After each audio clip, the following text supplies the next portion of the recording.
সন্দীপ ঘোষের বাড়িতে সিবিআই সকাল 6:45 নাগাদ সিবিআই এর একটি দল যায় সন্দীপের বেলেঘাটার বাড়িতে। প্রথমে অনেকক্ষণ ডাকার পরও মেলেনি সাড়া।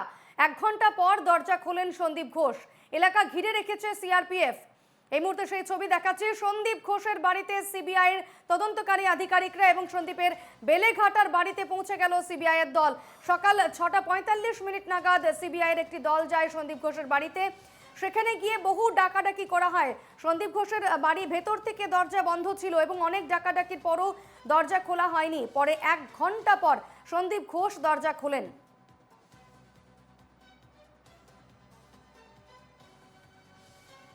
সকাল 6:45 নাগাদ সিবিআই এর একটি দল যায় সন্দীপ ঘোষের বাড়িতে। সন্দীপ ঘোষের বেলেঘাটার বাড়ির বাইরে সিবিআই এর প্রতিনিধি দল।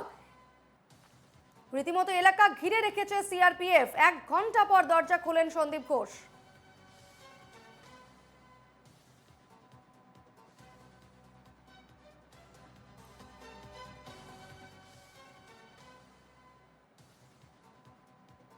এই মুহূর্তে সরাসরি রয়েছেন প্রতিনিধি পৃথা দাশগুপ্ত। পৃথা, কি ছবি, কি পরিস্থিতি এই মুহূর্তে সন্দীপ ঘোষের বাড়িতে? দেখো, যেমনটা বলছিলাম যে 1 ঘন্টা 10 মিনিট পরে সদ্য প্রাক্তন অধ্যক্ষ সন্দীপ ঘোষ তিনি বাড়ির দরজা খুলেছেন। 6:45-এ সিবিআই তদন্তকারী আধিকারিক তারা বেলেঘাটার এই যে বাড়ি, একদম আমি যে বাড়ির সামনে দাঁড়িয়ে রয়েছি, তারা এলেও দীর্ঘক্ষণ তারা কলিং বেল বাজান, কিন্তু সন্দীপ ঘোষ প্রাথমিকভাবে দরজা খোলেননি।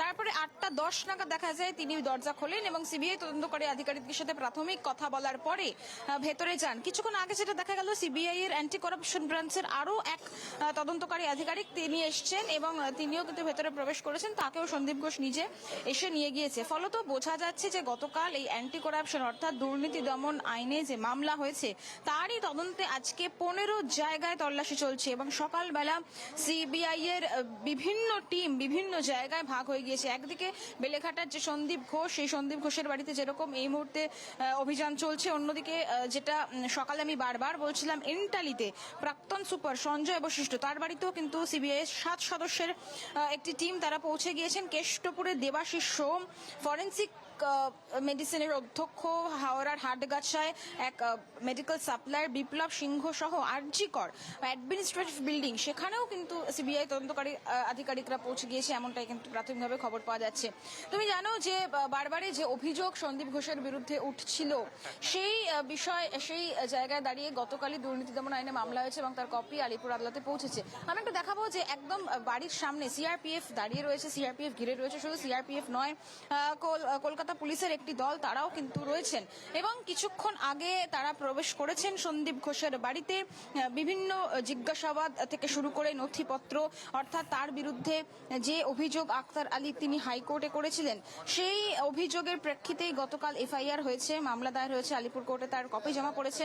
বেআইনিভাবে বিপজ্জনক বায়োমেডিকেল বর্জ্য বিক্রি, কোভিড ফান্ডের টাকা অপব্যবহার এবং টাকার বিনিময়ে বেআইনিভাবে চিকিৎসক অফিসারদের বদলি, অযোগ্যদের কাজের বরাত, সর্বোপরি কোটি কোটি সরকারি অর্থের অপচয়।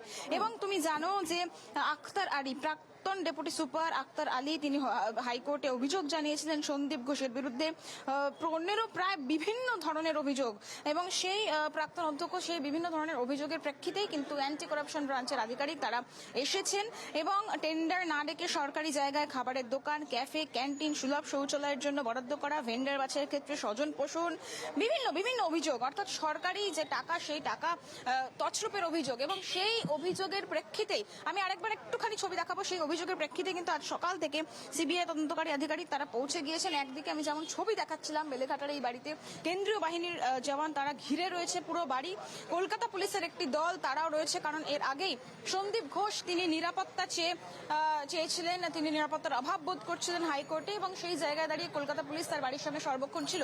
আজকে সকালবেলা 6:45-টার সময় যখন সিবিআই তদন্তকারী আধিকারিক তারা আসেন, আসার পরে প্রথমে বেল বাজালেও তিনি দরজা খোলেননি, বেলেঘাটা থানায় যোগাযোগ করা হয়। তারপরে 8:10 নাগাদ তিনি আসেন, প্রাথমিক কথা বলার পরে সিবিআই তদন্তকারী আধিকারিকদের ভেতরে নিয়ে গেছেন। খবর পাওয়া যাচ্ছে জিজ্ঞাসাবাদের যে প্রক্রিয়া সেই প্রক্রিয়া শুরু হয়েছে। বিভিন্ন নথি, অর্থাৎ এর আগেও যেরকম স্বাস্থ্য ভবনে সিবিআই তদন্তের ক্ষেত্রে নথি চেয়ে পাঠিয়েছিল, দুর্নীতি দমন যেটা বারবার উঠছে সেই তদন্তের স্বার্থে আজকে বিভিন্ন যে কাগজপত্র, সেই কাগজপত্র, তার বাড়িতে কিছু কাগজপত্র রয়েছে কিনা, নথি রয়েছে কিনা, তার পার্সোনাল কম্পিউটার, ফোন, সবকিছুই কিন্তু ইতিমধ্যে স্ক্যানারে রয়েছে সিবিআই এবং সেগুলোই দেখার চেষ্টা করা হচ্ছে এবং জিজ্ঞাসাবাদের যে প্রক্রিয়া সেটা শুরু হয়েছে। কিছুক্ষণ আগে আমি আবারও বলছি, অ্যান্টি করাপশন ব্রাঞ্চের আরও এক অফিসার এলেন এবং সন্দীপ ঘোষ নিজে বেরিয়ে কিন্তু তাকে রিসিভ করে ভেতরে নিয়ে গেলেন। একেবারে পৃথা, সেই ছবি আমরা সরাসরি দেখাচ্ছি। ইতিমধ্যে সন্দীপের বেলেঘাটার বাড়িতে পৌঁছে গিয়েছে সিবিআই এর দল এবং সেক্ষেত্রে যেমনটা আমাদের প্রতিনিধি পৃথা জানালেন যে একজন অ্যান্টি করাপশনের অফিসার তিনিও কিন্তু ইতিমধ্যে এসে পৌঁছেছেন এবং সন্দীপ ঘোষ নিজে তাকে একেবারে নিয়ে গিয়েছেন বাড়ির ভেতরে। এই মুহূর্তে তাকে জিজ্ঞাসাবাদ চলছে। একেবারে পৃথা, আরেকটি বিষয় তোমার কাছ থেকে জানতে চাইবো, এই যে সন্দীপ ঘোষ প্রায় 1 ঘন্টা 10 মিনিট পর তুমি যেমনটা বললে দরজা খুলেছেন, এতক্ষণ কেন ধরে কেন দরজা বন্ধ ছিল, কেন তিনি আগে খোলেননি দরজা? একদমই তাকে প্রশ্ন করা হয়েছিল যে 1 ঘন্টা 10 মিনিট কেন সিবিআই তদন্তকারী আধিকারিক তাদেরকে অপেক্ষা করতে হলো। তিনি কিন্তু কোনো প্রশ্নের উত্তর দেননি। তিনি প্রাথমিকভাবে প্রথম যে টিমটি আসে তাদের সাথে কথা বলে তাদেরকে ভেতরে নিয়ে নিয়েছে এবং কিছুক্ষণ আগে আমি যেমনটা বলছিলাম যে অ্যান্টি করাপশন ব্রাঞ্চের আরও এক আধিকারিক আসেন, তাকেও কিন্তু নিয়ে যাওয়া হয়। ফলত তাকে বারবার প্রশ্ন করা হয় যে 1 ঘন্টা ধরে তিনি কেন দরজা খোলেননি। সেই প্রশ্নের উত্তরে কিন্তু কার্যত তিনি মুখে কুলু পেরেছেন। যেটা বারে বারে বলার চেষ্টা করছি যে গতকালই মামলা দায়ের হয়েছে, গতকালই কিন্তু কপি জমা পড়েছে আলিপুর আদালতে এবং আজকে থেকেই তেরে সিবিআই তদন্তকারী আধিকারিকরা প্রায় 15টি টিম তারা বিভিন্ন জায়গায় ভাগ হয়ে গিয়েছেন। এইদিকে একদিকে যেরকম বেলেঘাটা সন্দীপ ঘোষ, অন্যদিকে কেষ্টপুরে দেবাশিস সোম, তিনি একজন ফরেনসিক মেডিকেল অধ্যক্ষ, তাকে জিজ্ঞাসাবাদ করা হচ্ছে দুর্নীতি দমন এই মামলাতেই এবং প্রাক্তন যিনি সুপার সঞ্জয় বশিষ্ঠ, তার এন্টালির যে বাড়ি রয়েছে বহুতল, সেখানেও 7 সদস্যের সিবিআই তদন্তকারী আধিকারিক তারা পৌঁছেছেন। হাওড়ার হাটগাছায় এক মেডিকেল সাপ্লায়ার বিপ্লব সিংহ, তার বাড়িতেও সিবিআই তদন্তকারী আধিকারিক রয়েছে এবং প্রত্যেকটা জায়গায় কিন্তু কেন্দ্রীয় বাহিনী রয়েছে। করের অ্যাডমিনিস্ট্রেটিভ বিল্ডিং এ সেখানেও কিন্তু সিবিআই তদন্তকারী আধিকারিক তাদের যাওয়ার কথা এবং তারা পৌঁছে গিয়েছে বলেও প্রাথমিকভাবে খবর পাওয়া যাচ্ছে। বিভিন্ন যে জিনিস রয়েছে, অর্থাৎ কম্পিউটার থেকে শুরু করে বিভিন্ন যেখানে নথি থাকতে পারে সম্ভাবনা রয়েছে, সেই সমস্ত জায়গা কিন্তু খতিয়ে দেখছেন কেন্দ্রীয় তদন্তকারী সংস্থা। বেশ, ধন্যবাদ। আপাতত পৃথায় খবরে নজর থাকবে।